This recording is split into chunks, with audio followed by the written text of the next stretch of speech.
Wanita berkerjaya ataupun suri rumah. Ada yang bekerja dan ada juga yang mengimpikan untuk menjadi suri rumah. Tidak kurang dengan itu, ada juga golongan ibu-ibu di luar sana yang menjadi suri rumah mengimpikan untuk memiliki duit poket sendiri tanpa membebankan si suami dan menunggu pemberian daripada si suami. Dan untuk topik kita hari ini bersama saya Profesor Madya Dr. Surina Zabel, Dekan Fakulti Sains Kognitif dan Pembangunan Manusia di Universiti Malaysia Sarawak UNIMAS. Apa khabar Doktor? Assalamualaikum. Jadi Doktor, kita berbincang mengenai isu suri rumah versus wanita berkerjaya. Jadi kalau kita melihat pada konteks bertugas itu sendiri, masing-masing di antara suri rumah dan wanita berkerjaya mempunyai peranan masing-masing ya. Jadi apa sebenarnya definisi di antara kedua perkara ini? Baiklah. Okey, terima kasih Saudari Akmal kerana menjemput saya untuk Suara Wanita bagi kita membincangkan lebih jelas lagi apa peranan suri rumah dan juga wanita berkerjaya. Kedua-duanya kalau lihat dari segi peranan juga definisinya adalah hampir sama. Kalau melihat dalam aspek suri rumah ni yang mana kita definisikan sebagai melakukan peranan yang sepenuhnya terhadap keluarga, bermula saja subuh, bangun je tidur, sampai lelap mata, mengurus keluarga, bersekolahan, dari segi makan, minum, membeli belah sebagainya, semuanya diuruskan oleh suri rumah. Manakala untuk wanita berkerjaya pula, yang mana tambahan dia, itu ekstra dia adalah mereka ni adalah pekerja atau majikan, yang mana apabila bekerja tu menyebabkan peranan tu berbeza sikit, yang mana komitmen terhadap organisasi untuk mencapai kata orang performance ataupun KPI organisasi. Jadi itu perbezaan. Dan juga kalau kita lihat definisi suri rumah dan juga wanita berkerjaya, yang mana ekstra tu adalah mereka pergi keluar bekerja.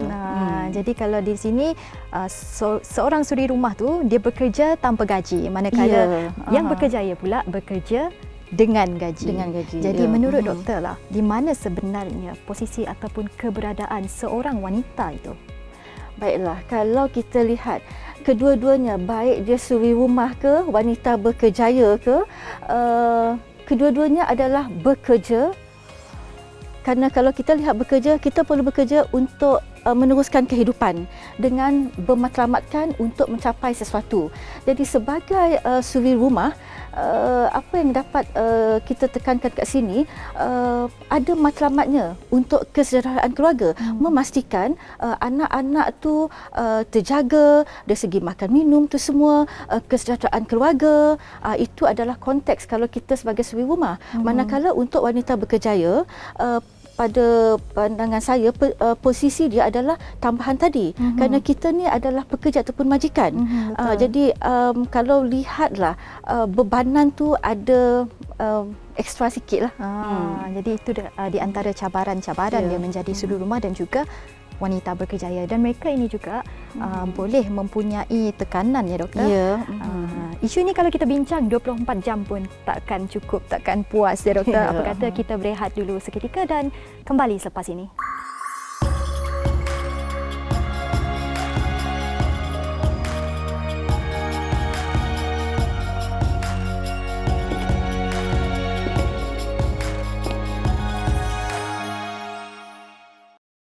Kembali lagi dalam rancangan Suara Wanita. Terima kasih kerana masih lagi setia bersama kami, dan tadi kita telah bincang pun mengenai stres di kalangan suri rumah dan juga wanita berkerjaya. Jadi masing-masing mereka mempunyai tekanan ya doktor. Jadi kalau kita lihat apa di antara cabaran mereka ini dan apa yang mereka perlu lakukan kalau mereka mempunyai tekanan, dan macam mana mereka nak teruskan positif untuk meneruskan kelangsungan kehidupan seharian mereka. Baiklah. Dalam mana-mana pekerjaan, tak kisahlah suri rumah ke, bekerja ke, pastinya ada tekanan. Kadang kalau tak ada tekanan dalam hidup pun, hidup rasa macam apa ni, tak ada apa-apa kan. Jadi kadang tekanan tu yang lebih mematangkan kita, mendewasakan kita. Jadi apabila menyentuh pasal tekanan ni, tak kisahlah suri rumah ke ataupun wanita bekerja, pastinya ada kala kita rasa tertekan. Jadi kalau melihat kepada konteks yang ni untuk mengurus keluarga dan juga kerjaya ni, ada terms dia, iaitu kita selalu panggil work family conflict. Jadi work family conflict ni ataupun konflik kerja keluarga ni tercetus apabila kita tak dapat nak balancekan kerja dan juga keluarga. Jadi secara amnya ada 3 penyebab menyebabkan berlakunya konflik. Pertama sekali adalah faktor masa. Kadang masa ni kadang penyebab kenapa kita tak dapat nak buat ni, nak buat itu, semua tak cukup masa. Sedangkan kita dibagi 24 jam. Yang mana kalau ikut teori 8 jam bekerja, 8 jam tu masa bersama keluarga ataupun diri sendiri, dan 8 jam tu masa adalah untuk berehat ataupun tidur. Tapi yang berlaku adalah kita kadang terlebih masa untuk yang domain kerja ataupun domain keluarga tu semua. Jadi menyebabkan tidak ada keseimbangan. Jadi kemudian tekanan kedua adalah disebabkan oleh pekerjaan tu sendiri. Kadang kita sebagai wanita berkerjaya, apabila tertekan kat pejabat, kita terbawa-bawa balik rumah. Jadi yang kadang jadi mangsanya adalah suami ataupun anak. Jadi yang mana benda ni kalau bolehlah kita try to manage it, balance it and control it. Jadi sebagai suri rumah pun macam tu juga. Dengan beban kerja seharian, ialah kita pun fahamkan bangun pagi dah macam-macam nak dibuat. And then kadang tak ada rehatnya. Betul. Balik-balik tup-tup dah malam dah kan. Malam. Jadi sebab itulah berlaku juga tekanan. Jadi itu juga yang suri rumah perlu hadapi dan juga mengurusnya dengan baik. Dan kemudian tekanan yang paling akhir, konflik yang paling akhir adalah tingkah laku, iaitu kita lihat kepada perilaku kita. Misalnya kan wanita berkerjaya sekalipun, ialah di office tu kita adalah pekerja cemerlang, kita adalah pengurus, kita adalah majikan tu semua, kita bawa kata orang topi kita kan sebagai bos. Tapi apabila kita balik rumah tu, sepatutnya kita dapat transformkan. Betul. Balik rumah, masuk pintu rumah, okey, kita adalah isteri. Kita juga adalah ibu.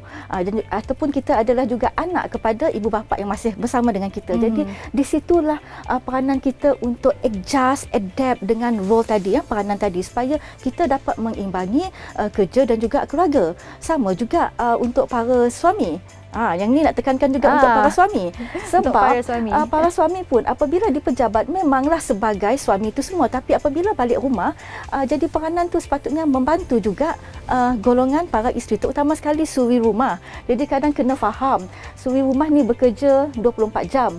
Jadi bila balik rumah tu kena bantu-bantulah sikit. Kena saling fahami dan kenal satu dengan lain. Jadi kemurungan ni juga biasanya berlaku dalam kalangan suri rumah. Lebih-lebih lagi mereka ni pernah bekerja tapi tiba-tiba diarahkan untuk berhenti bekerja. Jadi mereka dah biasa pegang duit, kita katakan. Jadi untuk minta dengan suami tu mungkin sesuatu yang memalukan untuk para golongan suri rumah yang pernah bekerja ini. Jadi suami hanya mampu memberi setakat itu sahaja. Jadi bagaimana pula dengan golongan ini? Okey. Mungkinlah benda ni berlaku di kalangan suri rumah yang dulu pernah bekerja kan. Tiba-tiba mungkin kerana ekonomi ke apa ke sekarang ni dengan ialah kita fahamkan keadaan semasa COVID. Jadi menyebabkan terpaksa kata orang berhenti bekerja. Betul. Jadi ini kita namakan sebagai process of change. Kerana dalam process of change tu memanglah pada mula-mulanya memang kita tak tahu apa nak buat. Jadi dalam keadaan yang runsing tu semua, tapi kita tak dapat selama-lamanya macam ni. Kita kena be positive. You have to wake up, make a change. Jadi itulah kata orang proses dia untuk kita berubah. Betul. Untuk kita kata orang memikirkan apa the next steps seterusnya. Jadi bagi saya untuk wanita yang suri rumah ke apa kan, jadi kadang kita pilih apa yang kita nak. Adakah kita nak meneruskan sebagai suri rumah sepenuh masa ataupun kita nak menjana pendapatan sendiri untuk ekonomi keluarga. Betul. Kerana baru-baru ni kita lihat banyak juga kata orang suri rumah ramai di kalangan suri rumah yang berjaya buat bisnes online. Betul. Jadi kalau ada modal yang cukupnya, apa salah buat bisnes online, bisnes cookies lah, apa-apa pun boleh menjana pendapatan. Kalau tak nak bersandarkan kepada modal, boleh juga tanpa modal. Yang mana baru-baru ni apa yang drop apa ni kita panggil yang dropship. Ya. Yang famous sekarang ni. Jadi kita hanya kata orang mendapat kata orang menjadi perantara. Jadi bagi saya banyak peluang yang boleh diceburi oleh wanita luar di sana bagi memastikan masa tu terluang. Kerana kita nak juga suri rumah bukan sekadar duduk di rumah tapi dapat menjana pendapatan sendiri. Dan yang paling penting rasa ingin tahu dan mencuba sesuatu, membangun. Jadi itu yang penting, kerana kalau tak nanti kita pun tak dapat nak memajukan diri sendiri. Kalau tak dapat majukan sendiri, macam mana kita nak majukan institusi keluarga kita? Dan dari situ kita akan terus kemurungan kalau kita tak nak mencuba sesuatu. Dan gunakan platform yang ada ni dengan bijak, ya doktor. Jadi kalau kita lihat pula dari segi wanita berkerjaya, adakah mereka ni kadang-kadang kita boleh kategorikan sebagai seorang yang feminism? Sebab wanita berkerjaya ni kalau kita lihat banyak yang tak nak kahwin awal. Sebab bagi mereka, aku boleh lakukan semua ni sendiri. Macam mana pula tu doktor? Okey, jadi berbalik kepada soalan ini kalau kita melihat trend semasa, kerana saya ni dari Unimas yang mana ialah kami ni melihat juga dari segi trend kemasukan pelajar ke universiti. Jadi bukan saja berlaku di Unimas tapi malah di IPTA, IPTS lain yang mana kita lihat bilangan pelajar perempuan tu melebihi pelajar lelaki. Ini agak risau juga. Kemudian apabila benda ni berlaku, maka ia juga turut mempengaruhi kepada bilangan pelajar ni untuk masuk ke alam pekerjaan. Jadi kalau kita lihat trend tu memang meningkat. Jadi apa yang berlaku, kadang di kalangan wanita ni apabila dah selesa dalam tahap sesuatu jawatan tu, jadi itu menyebabkan pasal perkahwinan ke pasal keluarga tu adalah the second one. Jadi bagi saya lah, kalau boleh kita setkan juga target, kena kata orang fikirkan juga berkenaan dengan masa hadapan. Kerana kita tak nak Malaysia nanti ke arah negara tua. Kerana tak ada nanti pelapis tu semua. Jadi kena fikirkan juga. Jadi kita berehat dulu dan kembali selepas ini.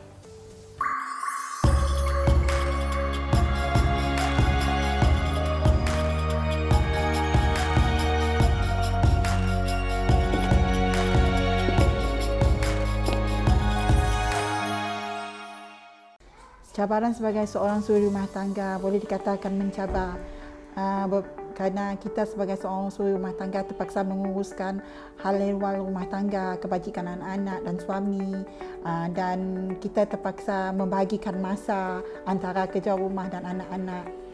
Bagi saya, masa untuk diri sendiri terlalu kurang kerana kebanyakan masa saya lebih mementingkan kebajikan anak-anak dan suami. Dulu saya pernah bekerja tapi mengambil keputusan untuk menjadi suri rumah tangga sepenuh masa.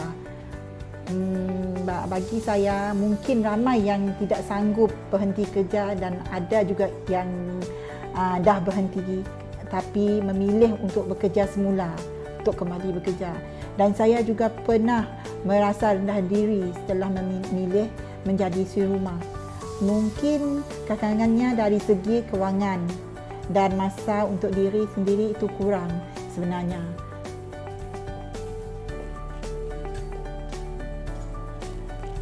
Bagi saya, cabaran sebagai suri rumah tangga dan wanita bekerjaya adalah perlu membahagikan masa seimbang dengan mengurus rumah tangga dan kebajikan anak-anak. Manakala dari segi me time itu sendiri sebenarnya jarang, kerana saya memiliki butik dan juga berulang-alik ke rumah untuk memastikan pendidikan anak-anak dan makan pakai mereka serta suami terjaga. Kembali lagi dalam rancangan Suara Wanita dan kita akan meneruskan perbincangan kita hari ini, doktor. Sasul dah. Adakah wanita berkerjaya ini akan terus dipandang tinggi? Kerana mereka juga boleh dikatakan sebagai bonus untuk si suami. Sasul lagi. Kerana masing-masing bekerja. Dan bagaimana pula dengan nasib suri rumah? Adakah mereka akan terus ditomah ataupun macam mana? Okey, jadi apabila seseorang tu bekerja, tak kisah kita ni sebagai wanita ke pekerjaan tu sendiri dah menunjukkan adanya identiti dan juga status. Jadi apa yang kita buat tu, yang kejayaan kita tu melambangkan diri kita. Jadi itu memang sememangnya kata orang the bonus untuk yang bekerja. Jadi kalau kita lihat, kalau nak banding wanita bekerja dan juga suri rumah, kedua-duanya adalah sama. Tak ada kata seorang tinggi, seorang tu rendah. Sebagai suri rumah pun, kalau kita melihat dari segi kata orang martabat ketinggiannya, sama tinggi seperti juga yang bekerja. Sama level. Just imagine kalau bayangkan kalaulah suri rumah tu tak menjalankan kerja dengan seelok-eloknya, saya pasti berlakunya masalah rumah tangga. Betul. Dan apabila berlakunya masalah rumah tangga, runtuhlah institusi kekeluargaan dan juga sosial kita.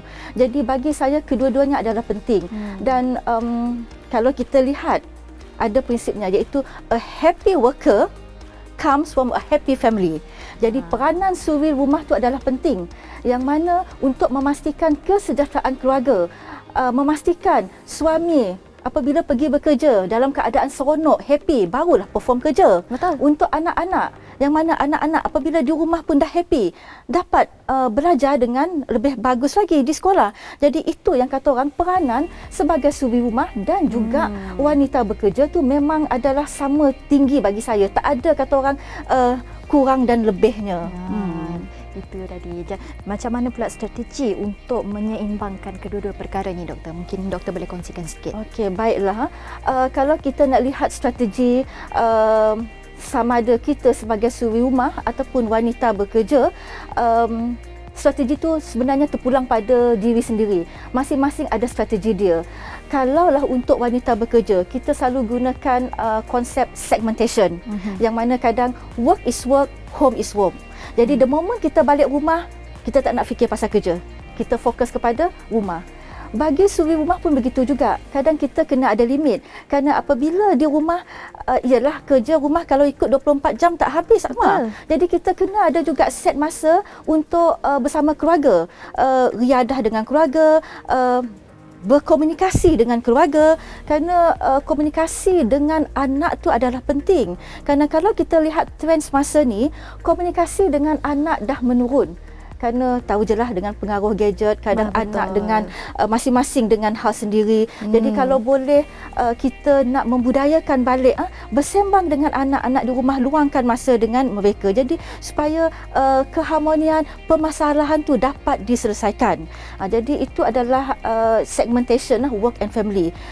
Kemudian niat tu paling penting. Niat kita kerja untuk apa? Matlamat dia untuk apa? Sama juga kita sebagai suri rumah. Niat tu kena ikhlas untuk keluarga tu sendiri. Kemudiannya dari segi ni, untuk manage masa, pengurusan emosi, pengurusan segala-galanya tentang kendiri, supaya apabila kita dalam keadaan yang teratur, sistematik diri sendiri, insya-Allah segala kerja dan juga urusan kerja di pejabat dapat dijalankan dengan begitu baik sekali. Jadi itu antara kata orang dari segi individu lah, masing-masing cara dia sendiri. Dan satu lagi bagi saya lah, konteks kita ni lagi-lagi lah di Sarawak. Kita alhamdulillah di Sarawak ni sokongan memang adalah agak tinggi dan baik, terutama sekali dalam konteks keluarga. Jadi kita ni masih lagi mengamalkan extended family, yang mana kadang family yang banyak membantu. Ibu, bapa kita, Masing-masing membantu. adik-beradik kita, ipar, duai, semuanya membantu dalam keluarga. Sekiranya misalnya tak dapat ambil anak sekolah, kadang adik turut membantu. Minta Jadi tolong. bagi saya sokongan-sokongan ni yang patut diteruskan bagi membantu para suri rumah dan juga wanita bekerjaya untuk mengimbangkannya lagi. Manakala pada konteks organisasi, terutama sekali untuk wanita bekerja ni, bagi saya organisasi patut juga membantu, misalnya penyediaan taska, penyediaan tadika, after day care, apa lagi misalnya sekarang ni kita memang Busy lah, busy lah sibuk macam tu bekerja. kan. Dan konteks work from home, flexi workplace tu semua mungkin boleh diadaptasikan supaya dapat membantu lagi wanita-wanita bekerjanya. Jadi itu antara saya rasa lah strategi-strategi pada peringkat individu, pada peringkat keluarga dan juga pada peringkat organisasi untuk jalankan. Dan ini adalah selaras dengan kehendak semasa ya doktor. Ya. Dan mungkin doktor boleh bagi sikit nasihat kepada penonton di rumah, golongan ibu-ibu ataupun wanita berkerjaya di luar sana. Ya. Okey, untuk kata orang wanita berkerjaya dan juga suri rumah, yang penting bagi saya adalah kita kena kata orang tahu apa matlamat itu sendiri. Jadi apabila kita ada matlamat tu, kita dapat mencapainya kerana kita nampak apa kata orang stage-stage dia. Dan juga bagi saya, kita sebagai wanita ni, why don't kita ni bersikap terbuka. Bila kita bersikap terbuka supaya kita dapat mempelajari benda baru, pengetahuan baru, build your networking so that you feel not alone kan. Jadi kalau ikut Liverpool tu kan, you never walk alone. Jadi kita saling support each other. Itu yang kata orang yang kata orang istimewanya kita hidup bermasyarakat. Jadi komuniti pun banyak membantu. Jadi bagi saya benda ni adalah baik untuk diteruskan, dan ketabahan tu adalah penting supaya kita cekal dalam menghadapi apa-apa je rintangan, supaya kita dapat develop the positif tu. Jadi apabila benda tu semua ada dekat kita, indirectly kita dapat transferkan kepada keluarga, kepada ahli-ahli dalam organisasi kita.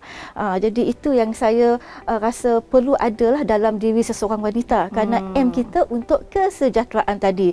Kesejahteraan keluarga akan mempengaruhi kesejahteraan organisasi. Dan jangan berseorangan. Kalau ada masalah, kongsi-kongsikan. Jadi kita akan dapat elakkan masalah kemurungan, masalah tekanan dan sebagainya. Ya kan doktor? Jadi betul diharapkan episod kita hari ini doktor diharapkan dapat memberi sedikit inspirasi buat anda di rumah sehingga bertemu lagi.